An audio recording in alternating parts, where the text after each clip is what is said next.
Audio Jungle.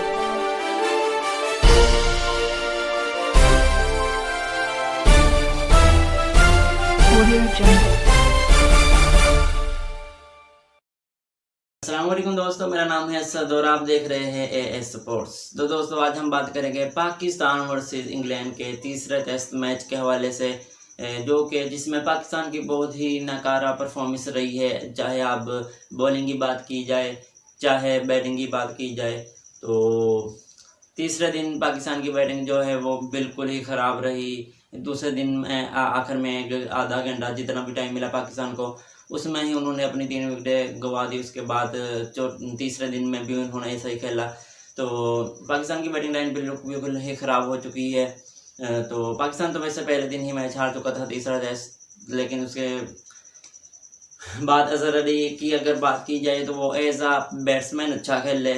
मैं मानता हूँ उन्होंने 141 रन, बहुत ही प्रेशर था, क्योंकि सोशल मीडिया की बात की जाए तो अज़हर अली ख़ास तौर पे उनके ऊपर बहुत तनकीद की जा रही थी कि ना उनसे बैटिंग हो रही है ना कप्तानी हो रही है। तो मिसबाह हक के ऊपर भी तो उन्होंने 141 रन किए, अच्छा खेल ले। टीम पर प्रेशर था, उनके ऊपर भी प्रेशर था, कप्तानी का भी प्रेशर था, बैटिंग का भी प्रेशर था। तो लेकिन अगर बात की जाए तो हमको एज आ फैंस, एज आ क्रिकेटर्स, हमको कोई फ़ायदा नहीं हुआ। उनकी सेंचुरी का फ़ायदा उन्हों को ही हुआ। लेकिन मुबारकबाद देते हैं अज़हर अली को कि उन्होंने एक संख्या अबूर किया उन्होंने। तो 6000 रन उन्होंने टेस्ट मैच में अपने कंप्लीट किए, तो बहुत ही मुबारकबाद देते हैं। लेकिन अगर की बात की जाए कि टेस्ट मैच के हवाले से तो बहुत ही अच्छी परफॉर्मेंस नहीं थी, क्योंकि अब पहले 2 मैचेस में कितनी बुरी कारकर्दगी की थी अज़हर अली की। तो इस मैच में अच्छा खेल ले, तो अब क्या होगा, मिसबाह हक आगे भी इनको ही कप्तान लेकर आएंगे। तो असद शफ़ी की बात की जाए तो उनका भी 2017 से ऐसा ही काम चल रहा है। वो भी आखिरी इनिंग्स, 1-2 में इनिंग्स अच्छी खेल लेते हैं तो वो भी आगे चले जाते हैं। तो एज आ बैट्समैन अच्छा खेले, लेकिन कप्तानी मेरे देखने में कप्तानी अब बिल्कुल नहीं देनी चाहिए अज़हर अली को, क्योंकि वो बिल्कुल फ़ारग हो चुके हैं। उनका अब कोई तल्लक नहीं है कप्तानी के साथ। तो आप ऐसा करें कि आप जब भी सीरीज़ हो टेस्ट मैच की, तो आप या शान मसूद को कप्तानी दे या फिर बाबर आजम को ही दे दे, क्योंकि अज़हर अली अब उतनी परफॉर्मेंस नहीं होती। ये नहीं कि आप आखिरी मैच में सेंचुरी कर ले, थोड़ी सी अच्छी इनिंग्स खेल ले, तो आप क्या करें जी, आप उनको फिर कप्तानी दे दे, तो उनको ही फ़ायदा हुआ कप्तान सेंचुरी का। हमको एज आ फैंस कोई भी फ़ायदा इतना नहीं हुआ, क्योंकि जिस तरह के इन्होंने बैटिंग की, अभी 310 रन पर है पाकिस्तान को बनाने की। तो अब मेरे देखने में इनसे दूसरी इनिंग्स में भी ये मुकम्मल नहीं हो सकेगा, और वो एक ही इनिंग्स खेल के मैच जीत जाएगा इंग्लैंड। तो क्योंकि अभी 2 दिन बाकी है, पाकिस्तान को 310 रन अभी चाहिए, उसके बाद इन्होंने उनको लीड देनी है। तो मेरे नहीं देखने में कि ये मुकम्मल कर सकेगा। ये 310 से पहले ही मैच हार जाएंगे, तीसरा टेस्ट मैच भी। तो अज़हर अली बस बेकार है, हो चुके हैं।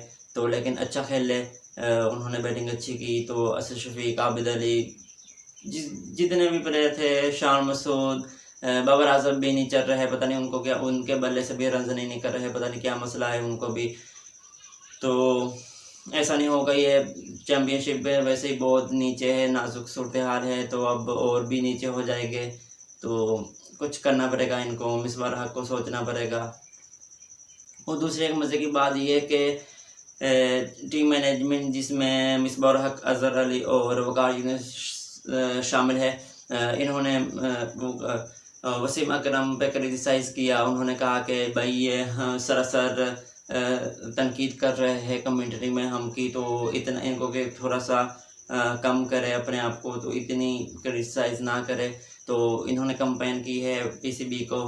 तो उन्होंने कह दिया है कि इनसे पूछा जाएगा टेस्ट मैच के बाद जब पाकिस्तान आएंगे, तो इनसे ये सवाल किया जाएगा। तो भाई उन्होंने सही कहा ना, आपको अब क्या तकलीफ़ हो रही है? अगर वसीम अकरम आपके क्रिटिसाइज़ कर रहे हैं तो उन्होंने वो सही कह रहे हैं, आप अच्छा खेल ले, आप अच्छी परफॉर्मेंस दे, वो क्यों कहेंगे आपको? ज़ाहिर बात है कि आप जिस तरह की आपकी कप्तानी है, कोचिंग है, तो वो इसी बिल्कुल सही कह रहे हैं। इसमें तो वसीम अकरम की कोई गलत बात ही नहीं उन्होंने जो भी कहा। आप अच्छा खेल ले, वो क्यों कहेंगे आपको?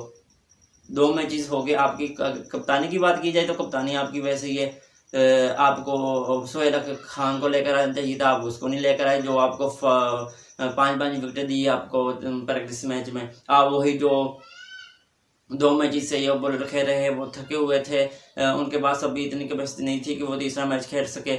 आप फिर उनको बिल्कुल वही सेम प्लेयर्स को लेकर आए हैं तीसरे मैच में, तो किस तरह की आपने कोचिंग की, क्या किया?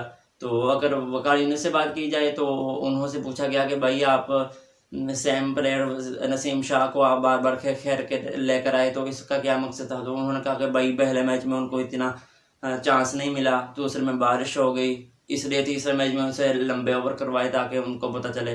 तो भाई आप उनसे करवाई जाए, मैच हार जाए फिर ठीक है, आखिर मुस्तकबिल आप यहाँ पे एशिया में भी उनको चांस दे सकते हैं। अब इतना पहले तो इतना ही होता है, आप बस एक मैच खिला रिया था, दूसरा भी खिला रिया, ठीक है।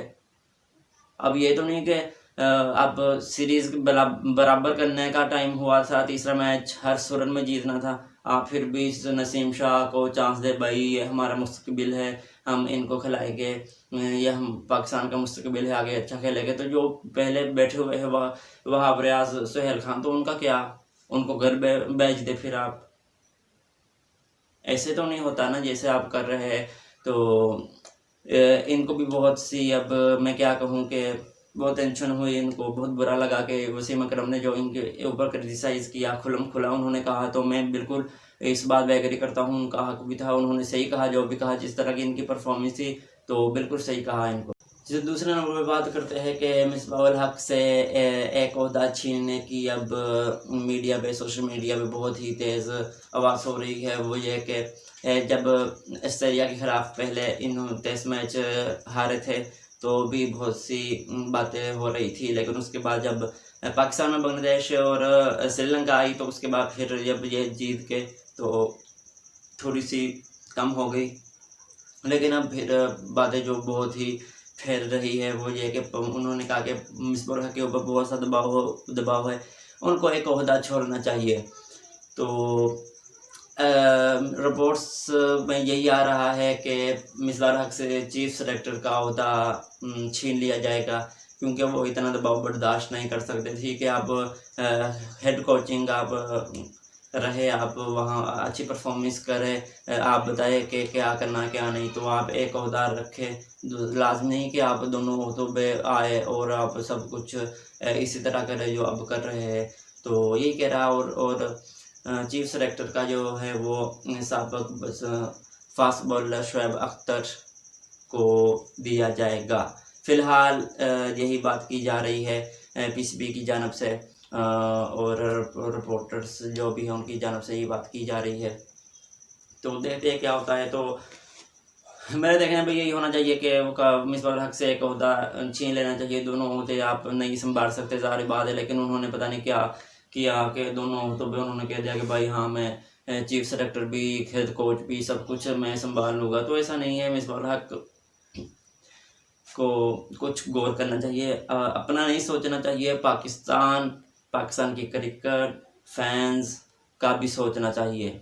ये नहीं कि बस अपना सोचो, ओहदे संभाल लो तो बस काम ख़त्म। तो दोस्तों ये थी मेरी आज की न्यूज़, कैसी लगी? तो अगर पसंद आई हो तो एक लाइक कर दे, शेयर कर दे एंड सब्सक्राइब कर दे। मिलते हैं अगली वीडियो में, अपना ख्याल रखिएगा। अल्लाह हाफिज़।